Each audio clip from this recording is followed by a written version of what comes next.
The science of archaeology has given mankind the opportunity to learn about past civilizations as well as man's evolution through the ages. The Archaeological Museum in Goa, managed by the Archaeological Survey of India, functioning since the year 1964 from the then abandoned convent of St. Francis of Assisi, an integral part of the World Heritage Site, is of special significance, giving us, as it does, a glimpse of rare archaeological finds in the region of Goa.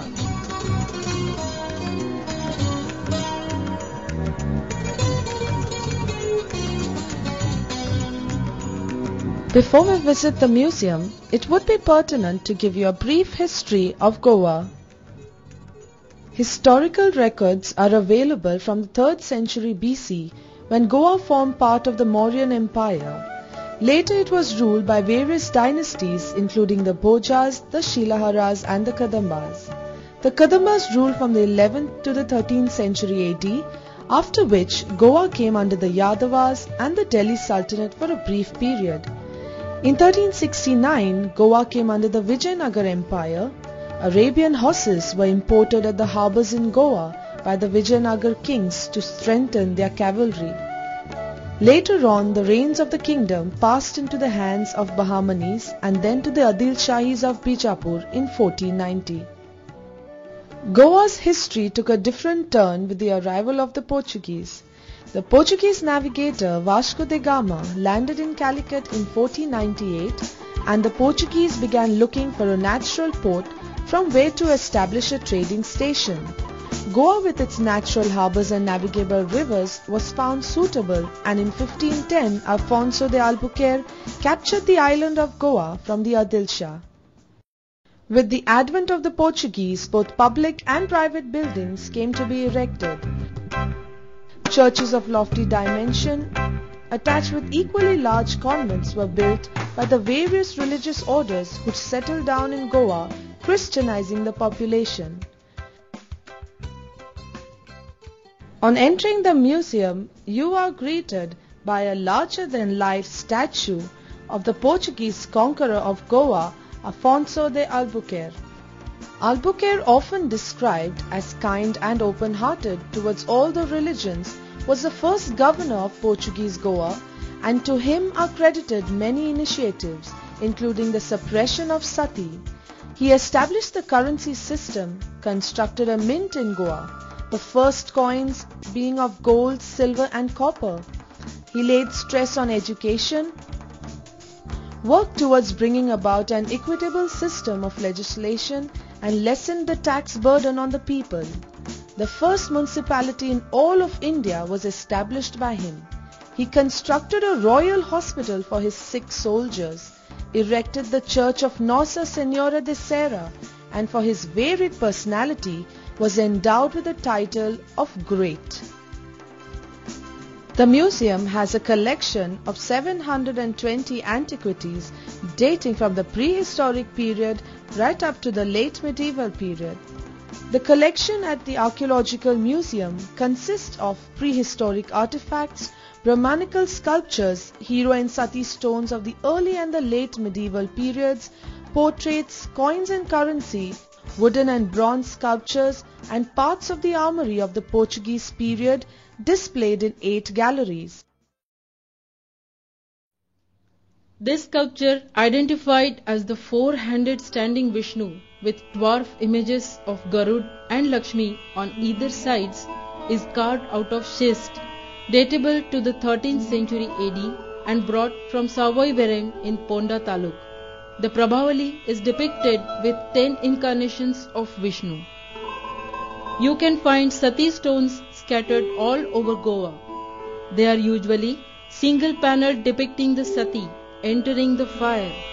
The most prominent representation in this museum is the sculptured Sati stone showing a male warrior holding a sword near a shivling with a female figure wearing a long skirt.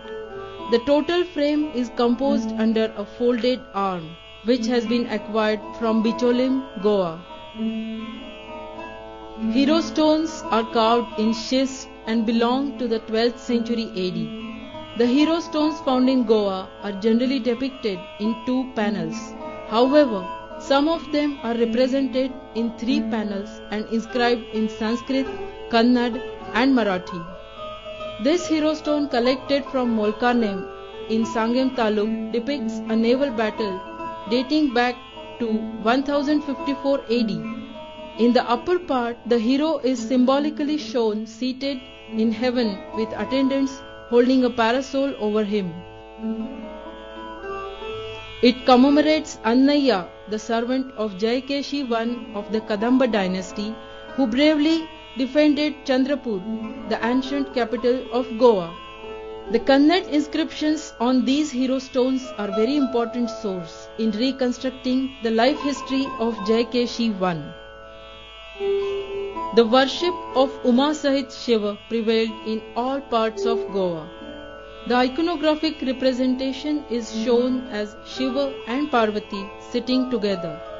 However, a majority of the findings of such stone sculptures are reported from Kudnem, Old Goa and Kurdi. 2 of these are displayed in the key gallery.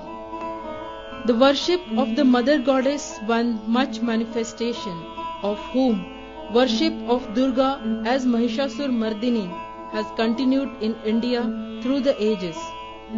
In the form of the mother goddess, she was a popular deity. These sculptures are found from the Kushan period to late medieval period. The sculpture shows 4-armed Devi is vanquishing Mahishasur, that is the demon represented in the form of Mahisha. Surya was an important solar deity during the early Vedic period. In iconographic representation, Surya stands erect on a lotus pedestal, holding in his hands 2 full-blown lotuses which rise just above the shoulders. His feet and part of the legs are covered by high boots, a peculiar feature only of the sun god. So could you please explain this exhibit to us? The philosophy of this diorama is depicted through the motto of my organization, Pratna Kirtin Pavruno, which means let us uncover the glory of the past. Here we are showing an hourglass which represents a time capsule which shows the evolution of man from ape-like to the present, and this is showing a simple society to the complex society which we find at the later time. This is depicted through the stone tools that we find in Goa, and so also the rock art at Pansai Mole and Walpai at Satari Taluk, and the excavation that what we have conducted at Chandor, which is datable from 4th to 12th century. And this society continues into a later day development which resulted in the Mahadev temple at Tamrasulla, which is datable to 13th century, and so also the 15th century monument of Adil Shahi period at Fonda, which culminated into the World Heritage Site in the Old Goa, which belonged to the different Christian orders of the erstwhile Portuguese rule. So this total depiction talks about the total philosophy of this museum, where we have depicted different artifacts of different period in the different galleries. This imposing bronze statue of Luis de Camões, datable to 1524 to 1580 AD, is a major attraction in the Key Gallery. Camões here holds a scroll of his poem Lusíadas, which describes the voyage of Vasco da Gama from Portugal to India and his return. This statue was originally installed in 1960 within the church complex outside, but it was damaged in 1982 and later mended and moved inside the museum. This display case contains various wooden sculptures of the Lord Jesus along with other saints and objects identified with the Christian faith. There are also other statues of wood, ivory and stone. Upstairs we come to the portrait gallery, so called for it displays the portraits of all the Portuguese viceroys and governors of Goa. There are about 177 panels painted on canvas and others on wood, painted by some of European painters as well as local artists. This gallery has paintings even of a religious nature, besides the portraits of the Portuguese viceroys and governors. Here is Vasco da Gama, who discovered the sea route to India. Born about 1460 AD in the port town of Sines, Vasco da Gama was selected to lead the expedition for the Indian voyage when just about 36 years old.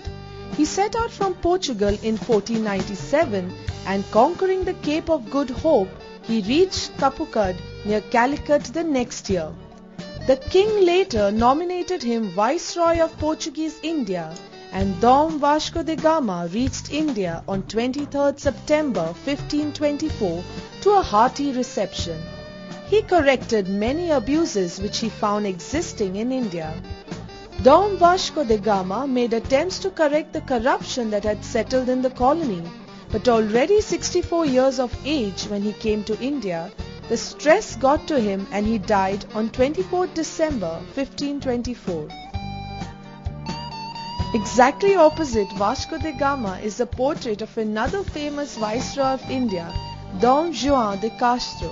He came to Goa as captain of one of the ships of Viceroy Dom Juan de Noronha, and he was appointed governor in September 1545 and promoted to the rank of Viceroy in 1547.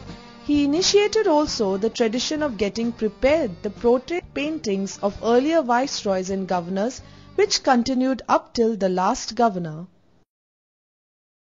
In 1633, the Viceroy, the Count of Linares, initiated the construction of a long causeway connecting Ribandar with Panaji, which was completed the next year. The causeway is 9,542 feet long and is supported by 3 arches on the eastern side, in the middle, and 38 on the western side. Later on, this was repaired during 1699, 1771 and 1859. There has been only one Goan who has been nominated Governor of Portuguese India, and it was Bernardo Pérez de Silva, who had control over the city for a brief period in 1835. Here is a photograph of Manuel Antonio Vassallo e Silva, who was the last Portuguese governor of Goa from the period 1959 to 1961. It was he who presided over the liberation of Goa. Other paintings on display in this gallery include this one that depicts scenes of pirates attacking priests, another of the martyrdom of 5 Christian priests, and the crucifixion of Jesus Christ. With the Portuguese presence in East Asia, a variety of Chinese ceramics from China were imported into the territory through Macau, another Portuguese colony. The Chinese ceramics displayed in this showcase and termed porcelain are well fired, made of fine to medium fabric, and the colors are mainly blue and white. These ceramics came in the form of plates, bowls, vases, cups and saucers, dishes, jars and lids. There are also some miniature pots, examples of pottery that flourished in China under patronage of the Ming dynasty and can be dated to 1368 to 1643. With the conquest of Goa by Albuquerque in 1510, regular postal services between Portugal and Goa via a 6-month-long ship voyage was started. Since there were chances of the letters getting lost en route due to pirate attack or storms, 3 copies of a letter were sent at a time by 3 different ships. In earlier periods, particularly during the Harappan period, BC 2800 to 1800 BC, seals were used as a mark of the merchant when goods were exported outside the region. This showcase exhibits Portuguese currency and silver, copper, lead and brass coins. The most common type of coin is the one with the Holy Cross or the King and the Queen on the obverse along with a circular legend and the year and coat of arms on the reverse. This is a miniature of the fort at Diu, founded in 1535 by Dom Nuno de Cunha, the 7th governor of Portuguese India and located at the south of peninsula of Kathiawar. The fortress, owing to its strategic importance, soon became the target of several attacks from the Muslim adversaries until the late 17th century AD. We now descend to the ground level, where there are various stones with inscriptions with different languages like Persian, Urdu, Marathi, Kannada and even Arabic. Most documents, gifts and donations given and received.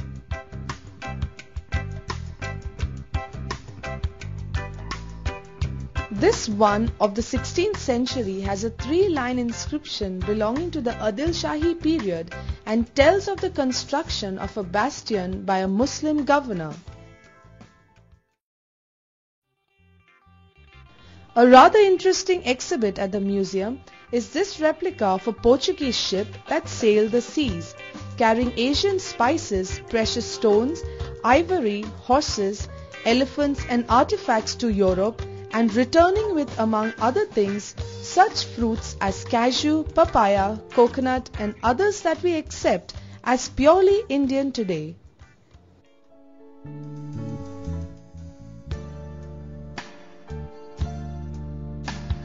Here is a life-size statue of Saint Catherine, painted in black and displayed in the garden within the quadrangle of the convent, has the saint standing with her hands slightly raised and wearing a highly ornate coat and a crown, with her hair cascading down her shoulders. There is an interesting center at the museum, and to know more about it, let's talk to the curator. Mr. Baghi, could you explain to us a little about the Children's Activities Center here at the museum? It has been observed that whenever children are visiting to this archaeological museum, they are forced to tour this museum against their wish and will. Hence, to capture their artistry and overcome the lethargy, this Children's Activity Center we have started.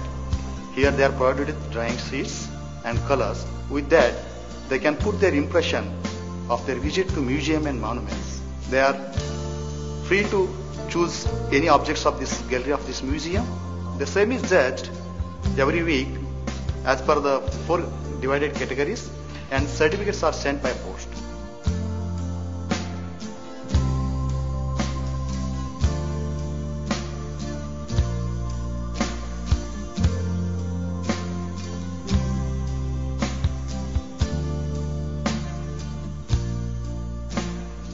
As we wind up our tour of the museum, there is a photo exhibition on latest archaeological discoveries. The display portrays outstanding discoveries made by the Archaeological Survey of India. The heritage exhibition, also exhibited in the quadrangle, depicts the do's and don'ts to be observed at a heritage site.